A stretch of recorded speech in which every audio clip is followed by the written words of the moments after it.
Kita panjatkan setinggi-tinggi kesyukuran kepada Allah SWT.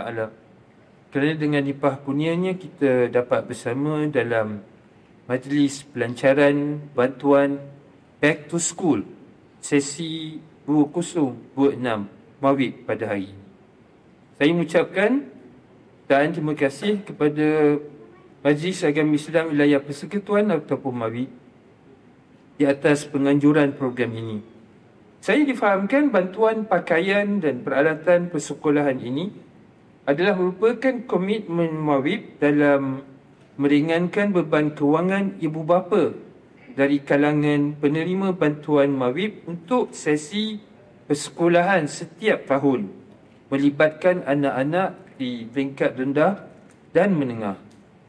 Mawib juga telah menambah baik pengagihan bantuan ini dengan menyediakan kaedah yang lebih efisien dan sistematik menerusi sistem tebus tanpa tunai ataupun dompet elektronik bagi pembelian barangan keperluan dan pakaian sekolah, iaitu para pelajar dan ibu bapa bebas untuk memilih dan mendapatkan keperluan tersebut di outlet-outlet terpilih yang berdekatan.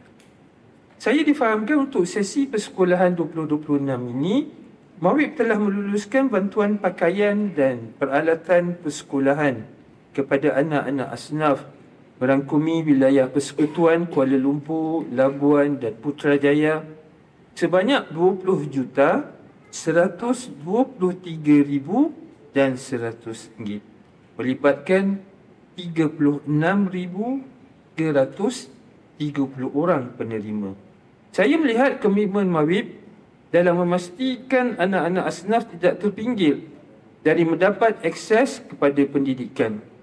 Sehingga November 2025, sebanyak ringgit Malaysia 111 juta 120,785